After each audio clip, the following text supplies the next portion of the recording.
Now let's explore the document properties of dimensions. So when you add dimension using Smart Dimension in your drawing view, so just like this, when you add it, well, all its properties will show up right here that we have already seen.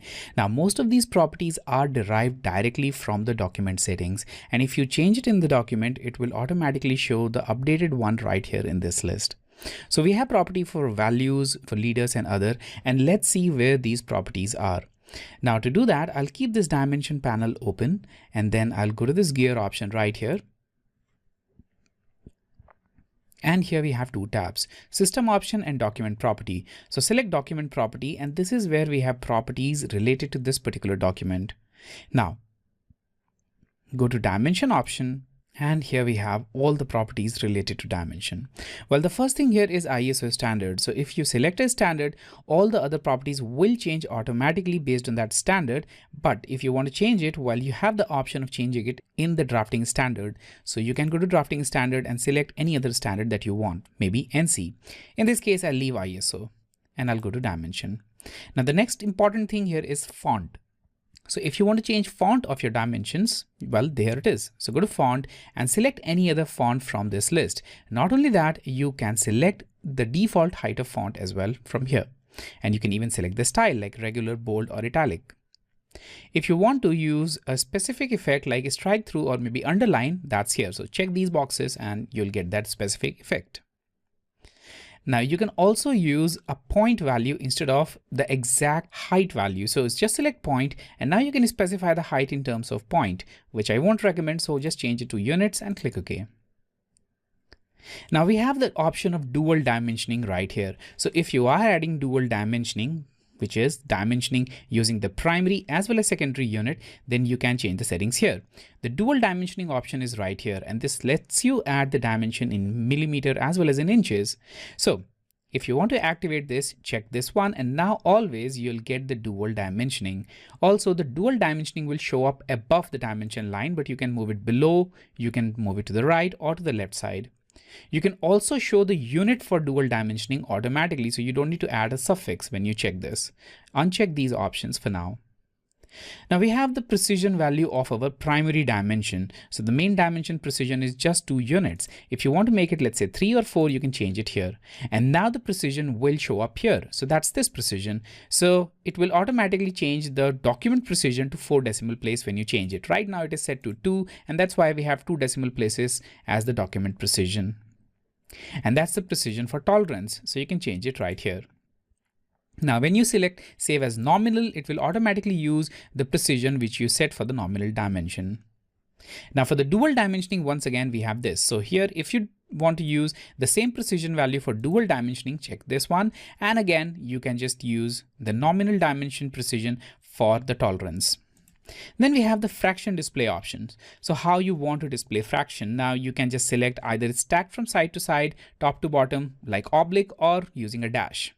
You can also choose to add or remove the leading zero. So if you want to include the leading zero for any value less than 1, maybe for example 0.5, 0.68, something like that. And if you want to use the leading zero, then you can check this one, and before the decimal place, the 0 will be added. If you uncheck it, it won't add 0 before the decimal place.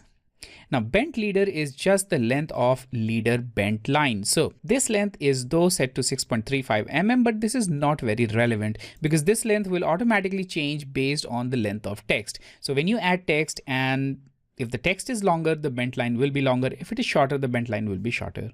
Also, we have the options for zeros. So if you want to add the leading zeros always, then you can select show. If you want to always remove it, select remove, and you can select a standard to just follow whatever the standard you have selected.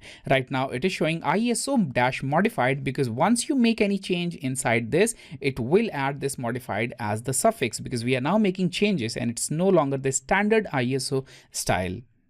Also, if you want to show or hide the trailing zeros, these options are right here. So zeros after the decimal place. For example, if your dimension has 3.490 as the dimension and we have 3 decimal places of precision, the last 0 will show up only when you select it here. If not, well, you can just hide it like this. And now the last 0 won't show up. We do want to show it. Then you can show the trailing zeros for tolerance and other properties. Now we have the style for the dimension arrow right here. So here the arrow width, that's from this point to this point, is 1.02 mm. The arrow height is 3.3 mm, that's this one, and the total arrow length is 6.35 mm. You can change these properties as well. You can change the style of arrow from this list, and you can change the type of arrow. So if you select outside, it will always add it outside, always inside, or smart one. So if you have room, it will add it inside. If there is no room, it will just add it outside.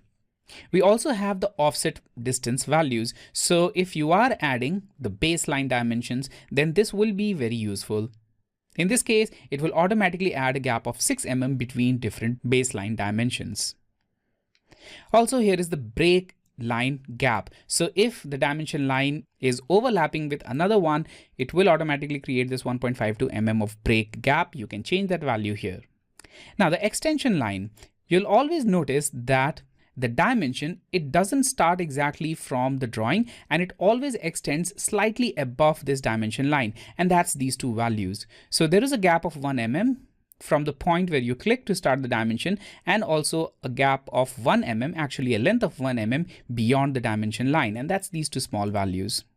And these are some of the small changes that you can make in your document properties. Now, if you want to change the specific properties, you can extend this one and select that specific property. For example, if you go to angle, it will show all the properties related to angle dimension. And now you can select more properties from this list. Now, most of the properties you'll see here are already same. For example, we have the style for this leader line or the dimension line or the extension line. So you can change the line type, line weight, and also the font, precision, zeros, and the position of text. So these are quite familiar, and for most of these dimension objects, you'll find the similar set of properties, but you can change it separately for every single one of these from here. When you change it here, SolidWorks will always use these properties unless you just override in this dimensions panel. So with all these changes, I'll now click OK, and now it is going to use the settings which I've set in the document style. So if I start the dimension now, it will use the properties that we have set, which may not look very different because we've used almost similar kind of properties.